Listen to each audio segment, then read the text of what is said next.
everyone, what's up? And you are watching Caterpillar Network. In today's video, we are going to make costume for dolls, especially this coming Halloween. And I'm gonna use Kelly for the fairy. Well, Kelly is really type of fairy doll, because she's from Wings Club. She's Aisha. Yeah, she's really pretty, and I'm gonna use this um fabric right here, and so we can start.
We are already done.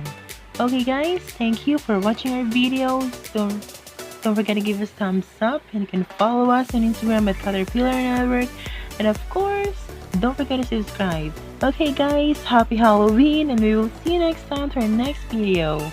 Bye.